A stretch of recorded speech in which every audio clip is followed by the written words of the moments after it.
there it is. I'm going to raise a toast to Catherine. Oh, I was going to. I noticed that anybody that RSVP'd no, Catherine responded. And thanked them kindly for not being able to come, and she understood. But she wanted them all to also know that she was born at 12:04 a.m. on December 1st, and that we were going to have a toast for her at midnight. So they can come late. So since most of this group is almost as old as I am, except for Vince, who's older, Some of us are we're going to toast now, so you can feel free to leave or stay to midnight if you want to see another round of We're rain. toasting again at midnight. We'll toast you, whoever's here. So thank you all for coming. I hope you know that everybody on this invitation list was invited specifically by Catherine. This was her invitation list, and you are the people that she loves dearly, and she wanted you to be here. Or maybe she just loves your spouse dearly. And it's a possibility. I just think it's something we ought to consider. Most people do. Now, she loves you too, Vince. Most people do. Everybody loves your spouse, Vince. Yeah. Thank you. I should have apologized first of all. I know that when I took the gray out of my hair, it became distracting. Many of you didn't recognize me without the gray. The theme of this party is 24 hours. I can't read it now.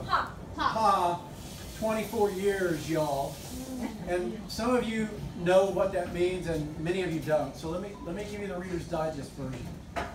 At about 16 weeks gestation, Vi arranges through a friend of a friend to have an ultrasound done to determine what the sex of this new child is going to be that's in her womb. And we go in after hours, sneak in, and radiologist tech does this ultrasound, and it's a girl. And we leave, and it's great. And the next morning, she calls Vi and says, I need you to come back. And the radiologist wants to attend, and we saw a couple of things we need to check on. And so, not sure what's going on, but they go back in with the radiologist, do another ultrasound, and what they figure out is Catherine, at that point at 16 weeks, has kidneys that are the size of a full-term baby. And typically what that means, that early in the pregnancy, is that you have a disease called autosomal recessive polycystic kidney disease, which is, if you do the research, which what do you do if there's internet and they tell you something that your kid's kidneys are too big, you start doing research. All the research says it's incompatible with life. And so we started on this crazy journey about thinking Vi was carrying this child who was going to be born, and she had a disease that was incompatible with life. And why is because generally the kidneys keep growing to the point that they press against the lungs don't develop, and so at birth the babies don't thrive and they don't survive. And I lost my mind. That's all right. It's working. Yeah. Is it working good enough? Yeah. Do I even need it? I could Probably not. And so we start going to specialists, and every 4 weeks Yeah, we go to another ultrasound. Kidneys they continue to get bigger, and so we're getting close to delivery, and now her kidneys are about as big as what, a 1 to 2 year old or an adult. I mean, they're gigantic kidneys, and so we have this expectation going into this delivery that it's not going to turn out good. And we're at that time in a church called Church of the Holy Spirit, and it's this wonderful place that started in Oklahoma City that had evangelical and Catholic, through the Anglican persuasion, but a full prayer book and a charismatic worship all in one, and we went to church for 2.5 hours and liked it. Wow. But there and then there are believers, and everybody in this church was a genuine believer, and these people prayed like nobody else. A sweet lady made Wileen made a quilt that was all these verses that she'd been praying over Catherine every day since she found out, and it still hangs over Catherine's bed to this day. Hold on, the thing is, I had never met Wileen. I had no idea who this woman was. She had no idea who I was. And she came up to me one day and she said, I've been praying for your daughter and I made you this quilt. God told me to make this for you. And so we still have this beautiful quilt and we still pray those scriptures over it. So we're going through that, and Vi's working at Presbyterian Hospital at the time as a critical care nurse, and she calls me at the office and says, I think I'm in labor, but I'm not sure. I'm going to finish my shift and then go get checked. So, it's critical care nurses, I mean, it's critical that you finish your shift and to the next person, right? So she did, and then she walked over to labor and delivery, got checked, calls me and says, go get the bag. I'm not going home. We're going to have a baby. So I get down there and I walk in, and there's a doctor talking to another doctor, and they don't know me from Adam, but I recognize Dr. Ryan, who's her OB, and this guy whom I find out when he comes in the room and get introduced to me, he's the anesthesiologist, and he says to Dr. Ryan in a sort of a flippant way, he says, well, I guess we're here to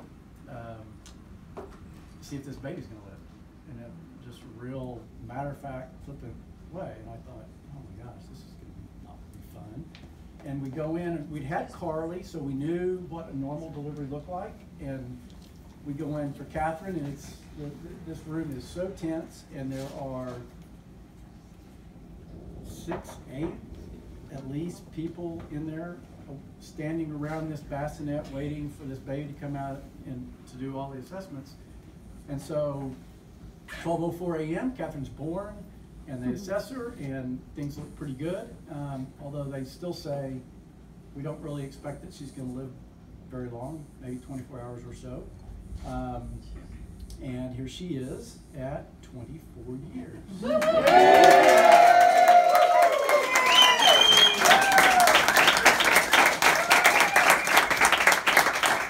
So she did not have autosomal polycystic kidney disease. Well, thank God, because I can't say that.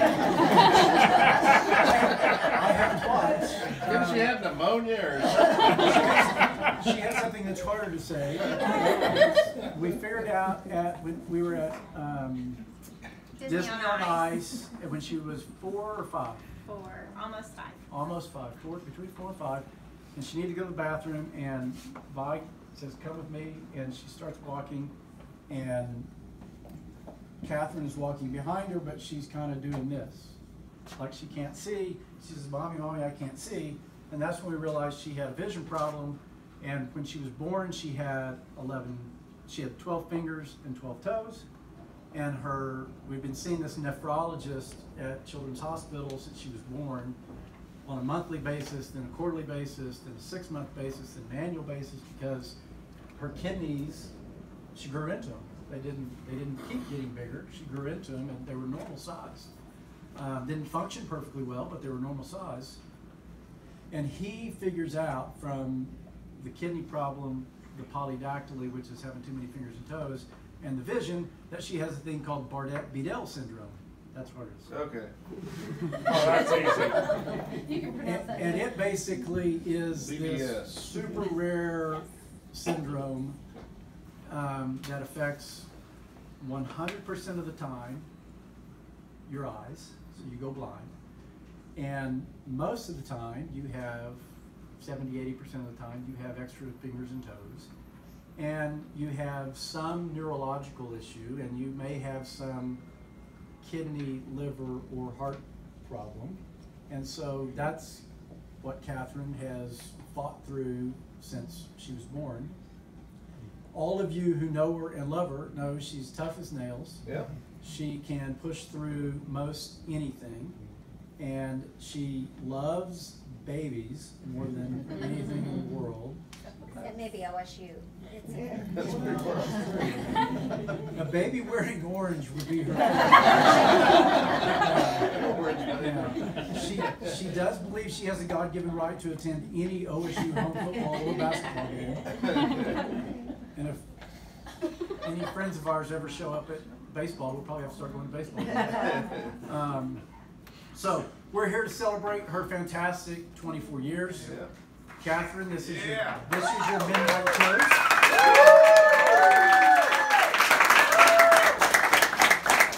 You are the most special girl in the world to me and your mother. We love you. We may not be young enough to see 24 plus 24, but I think we'll see the next 24.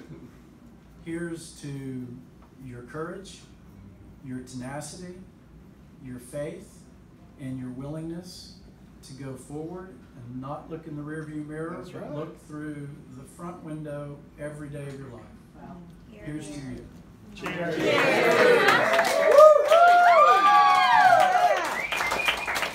And now, Carly, would you start, you don't need this. No, I don't. Start us in happy birthday so we can cut the cake. and Heck do yeah. something different. Happy birthday to you. Happy birthday to you. Happy birthday, dear Catherine. Happy birthday to you.